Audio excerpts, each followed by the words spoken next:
আমার চাচি ছিলেন ৩৮ বছরের একজন আকর্ষণীয় নারী। তার চেহারায় এখনো বয়সের ছাপ পড়েনি, তাই তাকে দেখলে মনেই হয় না যে তার এত বয়স হয়েছে।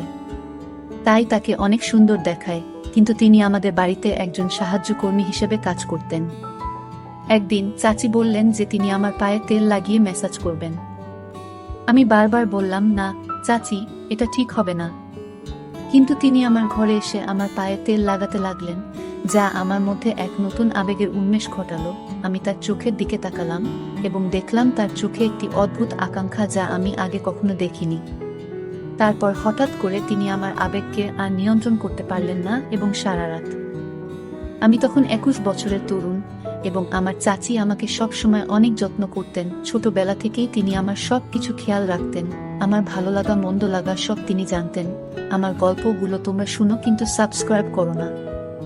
দয়া করে গল্পগুলো ভালো লাগলে ভিডিওটি লাইক, শেয়ার এবং চ্যানেলটি সাবস্ক্রাইব করো প্লিজ। আমি কখনো ভাবিনি যে আমি আমার শৈশবে যেভাবে এত যত্ন পেতাম, সেই একই দৃষ্টিকোণ থেকে আমি আবার এমন কিছু অভিজ্ঞতা পাব। আমার মা বাবা ২ মাসের জন্য মালয়েশিয়া যাচ্ছিলেন এবং এই সময়ে মা বাড়ির দায়িত্ব আমার চাচিকে দিয়ে গেলেন।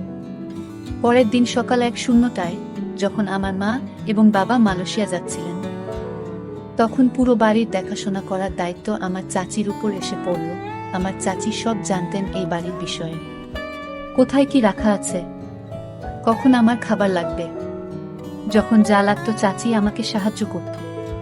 তাই মা বাবা চলে যাবার পর তেমন অসুবিধা হয়নি চাচির। তিনি বেশ ভালো করেই এই সংসারটা চালাচ্ছেন। তাই আমারও চাচির প্রতি অনেক ভালোবাসা জন্মে। মা এটি শোনার পর বেশ চিন্তামুক্ত হলেন এবং মা বললেন, বাড়িতে কেউ নাই, তাই ভালো করে যেন আমরা থাকি। কোনো ধরনের অসুবিধা হলে যেন তাদেরকে আমি জানাই। চাচিকে দেখতাম আমার প্রতি তার ভালোবাসা দিন দিন বেড়েই চলেছে, যা আমাকে অনেক ভাবায় তুলছিল। আমি মনে মনে চাচিকে অনেক পছন্দ করতাম।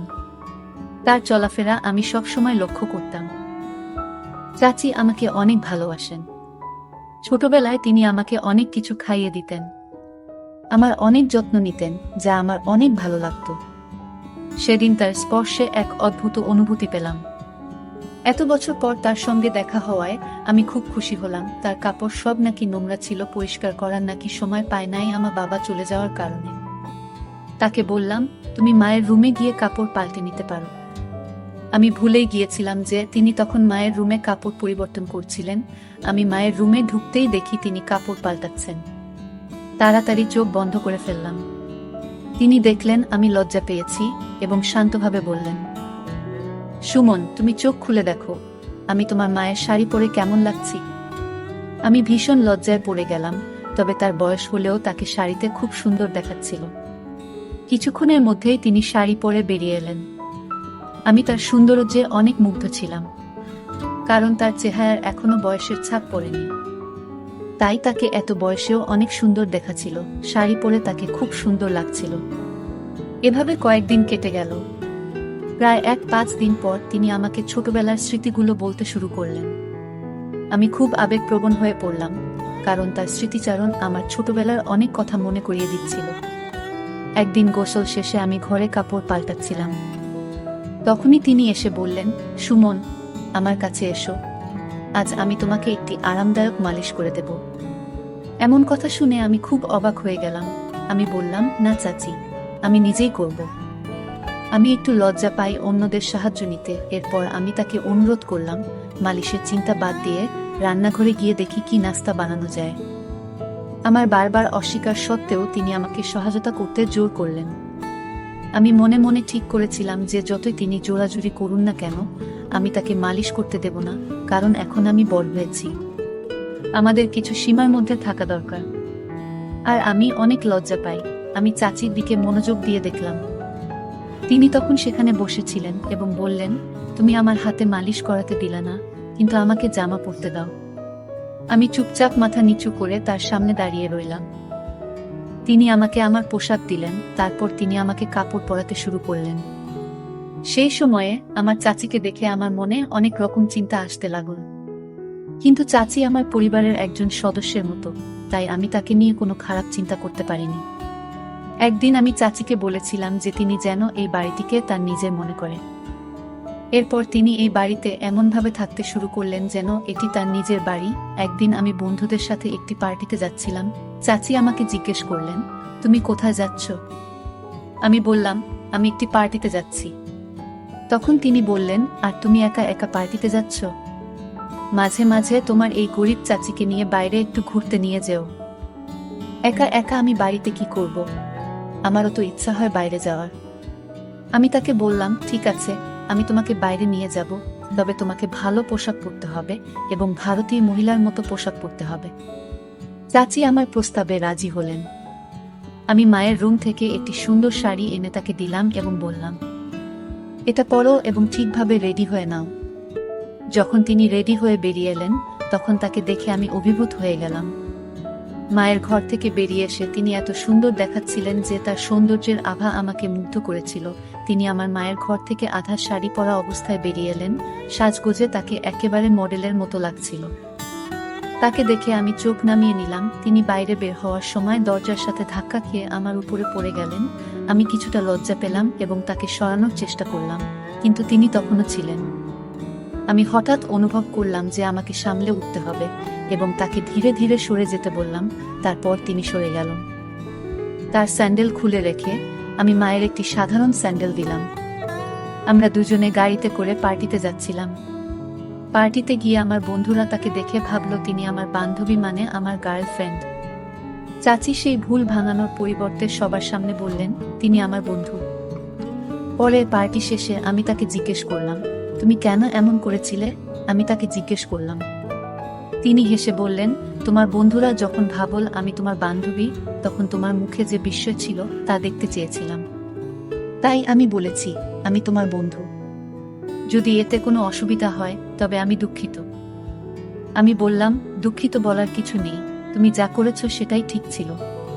তিনি বললেন, আমি তোমাকে ছোটবেলা থেকেই চিনি, তাই তোমার চিন্তাগুলো বুঝতে পারি। আমি মুচকি হাসলাম। এরপর তিনি বললেন, এখন সবাই আমাদের বন্ধুত্বের কথা জেনে গেছে, আমি তোমার বন্ধু হতে চাই। সেদিন থেকেই তিনি আমার ভালো বন্ধু হয়ে গেলেন এবং বললেন, তুমি আমাকে সুমাইয়া বলে ডাকতে পারো, এতে আমাদের জন্য ভালো হবে। তিনি একজন মহিলা, তাই প্রথমে তাকে সুমাইয়া বলে ডাকতে কিছুটা লজ্জা পেলাম। তবে তার নাম বলার পর তিনি খুব এক অদ্ভুত প্রতিক্রিয়া দিলেন, যেন লজ্জা বোধ করছিলেন। পরে আমরা ক্লান্ত হয়ে ঘরে ফিরে গেলাম। পরের দিন সকালে আমি কলেজে যাওয়ার আগে কোনো শার্ট পরব তা নিয়ে বিভ্রান্ত ছিলাম। যখন মাকে ফোনে দিতে যাচ্ছিলাম, তখন সুমাইয়া চাচি আমার ঘরে এসে বললেন, কোনো শার্ট পরতে হবে তা নিয়ে চিন্তা করছো? তিনি বললেন, তোমার চাচি যখন বাসায় আছে তাহলে তোমার পছন্দের ব্যাপারে আমাকে জিজ্ঞেস করতে পারো, আমার রুচি খারাপ নয়। এরপর তিনি আমার পছন্দের একটি শার্ট দিলেন এবং আমি তা পরে কলেজে রওনা দিলাম। বিকেলে তিনি বললেন, তুমি খুব ক্লান্ত লাগছো, চলো আজ তোমার মাথায় তেল মালিশ করি। তিনি আস্তে আস্তে আমার মাথায় তেল মালিশ করতে লাগলেন। পরদিন সকালে ঘুম থেকে উঠে দেখি তিনি আমার পায়ের কাছে ঘুমিয়ে পড়েছেন। আমি আতঙ্কিত হয়ে বললাম, আপনি এখানে কেন? তিনি বললেন, আমি শুধু তোমার কাঁধে হাত দিয়েছি, তাতেই তুমি ঘুমিয়ে পড়েছ। তোমার মা কি কখনো তোমাকে মাসাজ করেনি? আমি বললাম, আমার মা আমার খুব যত্ন নেন, তাই এটি নতুন কিছু নয়। সুমাইয়া চাচি মাথা নেড়ে বাইরে চলে গেলেন। কয়েকদিন পর বাবা মা বাসায় চলে আসলো। পরে আমি যখন নাস্তার টেবিলে এলাম, আমি বুঝতে পারছিলাম না কেন বাবা এত মনোযোগ দিয়ে তাকিয়েছিলেন। রাতের খাবারের পর সুমাইয়া চাচি রান্নাঘর পরিষ্কার করছিলেন এবং পরে নিজের ঘরে চলে গেলেন। আমি সেদিন রাতেই তার রুমে গিয়ে উপস্থিত হলাম। তিনি আমাকে দেখে চমকে গেলেন এবং জিজ্ঞেস করলেন, কোনো কাজ আছে? আমি বললাম, না, কোনো কাজ নেই। আজ আমরা বেশি কথা বলিনি, তাই তোমার সাথে দেখা করতে এলাম। তিনি বললেন, ঠিক আছে, যদি তোমার কোনো দরকার হয় আমাকে ফোন করো, আমি এখানে আছি তোমার জন্য। কোনো প্রশ্ন না করেই তিনি আমাকে রাজি করালেন এবং আমি তার রুম থেকে বের হয়ে নিজের রুমে চলে গেলাম। পরদিন সকাল 9টায় উঠে দেখলাম নাস্তা এখনো তৈরি হয়নি। সাধারণত সুমাইয়া চাচি সকাল 8টার মধ্যে নাস্তা তৈরি করতেন, কিন্তু আজ তা হয়নি। আমি রান্নাঘরে গিয়ে দেখি সুমাইয়া চাচি চিন্তিত মুখে দাঁড়িয়ে আছেন। বাবা যখন রান্নাঘরে ঢুকলেন, তখন দেখলাম তার দৃষ্টি চাচির দিকে বেশ কুদৃষ্টিসম্পন্ন ছিল। আমি বুঝতে পারলাম, চাচি শুধু আমার চাচি নয়, এখন আমাদের মধ্যে বন্ধুত্ব গড়ে উঠেছে। আমি তাকে এতটা আতঙ্কিত দেখতে সহ্য করতে পারলাম না। রাতে আমি চাচিকে দেখতে আবার তার রুমে গেলাম এবং সেখানে দেখতে পেলাম বাবা তার রুমে অনেক টাকা রেখে গেছেন। আমার মনে হলো বাবা হয়তো চাচির সাথে কিছু ভুল করেছেন। ওরা হঠাৎ এত টাকা কেন দিচ্ছে, এই প্রশ্নটাই তখন আমার মাথায় ঘুরছিল। তিনি ঠিক করলেন যতক্ষণ না সুমনের সাথে দেখা হচ্ছে ততক্ষণ এই বাড়ি ছাড়ব না। সম্ভবত চাচি আমাকে বুঝতে পেরেছেন। আমি বাবাকে জিজ্ঞেস করলাম, চাচির সাথে কি ঘটছে? বাবাকে ওখানে দেখে তাদের মুখের রং বদলে গেল। আমার বাবা মা আমাকে আমার রুমে যেতে বললেন, কিন্তু আমি বললাম আমি এখান থেকে কোথাও যাব না, আমি জানতে চাই আপনি সুমাইয়া চাচির সাথে কি করেছেন। তখন চাচি আমাকে জড়িয়ে ধরে কাঁদতে শুরু করলেন। তিনি বললেন, সুমন, আমি যখন থেকে এই বাড়িতে এসেছি তখন থেকেই তোমাকে সবকিছু বলতে চেয়েছিলাম, কিন্তু সাহস পাইনি। আমি তাকে সান্ত্বনা দিলাম এবং বললাম, তুমি যা বলেছ তা সত্যি ছিল, তাই কোনো দোষ নেই। চাচি আমাকে আবারও জড়িয়ে ধরে কাঁদলেন আর আমি তাকে সান্ত্বনা দিলাম। যা আমার বাবা মা দেখলেন। মা বাবাকে নিয়ে চাচি বললেন, যদি কোনো গরিব মহিলার সাথে খারাপ কিছু করেন তা আমি মেনে নেব না। তখন আমি চাচিকে বললাম, চুপ থাকাই ভালো হবে, এখন চুপ করে এখান থেকে চলে যান। হঠাৎ করে চাচি চিৎকার করে বললেন, আমি আর চুপ থাকতে পারবো না, আমি সুমনকে সব সত্যি বলবো। তিনি বললেন, তুমি জানো না যে তোমার আসল মা রুমি, যিনি কয়েক বছর আগে এই বাড়িতে কাজ করতে এসেছিলেন, দুটি যমজ সন্তানের জন্ম দিয়েছেন। তাদের মধ্যে একজনকে আমি পালন করছি। তুমি আমার চাচি হিসেবে মেনে নিতে চাইলে আমি তোমাকে সব বলবো। আমি হতবাক হয়ে বললাম, এরা আমার মা বাবা নয়, তুমি তাদের সত্যি বলবে? চাচি বললেন, আমি জানি তুমি আমাকে হারাতে চাও না, কারণ আমি তোমার ভালোবাসা ও যত্ন দিয়েছি। আমি পুলিশের কাছে গিয়েছিলাম, কিন্তু আমার যমজ ভাইয়ের কারণে কিছু করতে পারিনি। আমি তাকে বললাম, তুমি সব সত্যি বলেছ, কিন্তু আমার কোনো কষ্ট হয় না, কারণ আমার বাবা মা আমাকে খুব ভালোবাসেন। চাচি বললেন, কয়েক বছর আগে তোমার মা মারা গেছেন, তাই তোমার বড় ভাইকে টাকা দেয়া হয়নি। সে সঠিক মূল্য পায়নি, অবস্থা খুবই খারাপ ছিল, নানা জায়গা থেকে চুরি করে টাকা উপার্জন করতেন। সেই সময়ে তিনি আমার বাবা মায়ের কাছ থেকেও কিছু টাকা চুরি করেছিলেন। তিনি একবার আমার বাবা মায়ের কাছে লক্ষ টাকা চেয়েছিলেন, কিন্তু বাবা মা এত বড় অঙ্কের টাকা দিতে অস্বীকার করেছিলেন। তখন তিনি কিছু টাকা দিয়ে আমাদের বাড়ি থেকে চলে যেতে বাধ্য হন। তিনি আমার বিশ্বাস অর্জনের অনেক চেষ্টা করেছিলেন, কিন্তু তার সত্য প্রকাশ পাওয়ার পর তার প্রতি আমার সমস্ত ভালোবাসা এক ঝটকায় হারিয়ে যায়। কয়েক বছর আগে আমার বাবা মা সুমাইয়া চাচি আমাকে দত্তক নেওয়ার জন্য টাকা দিয়েছিলেন, কিন্তু তিনি সেই টাকা সঠিকভাবে ব্যবহার করতে পারেননি এবং আমার বড় ভাইকেও সঠিকভাবে লালন পালন করতে ব্যর্থ হন।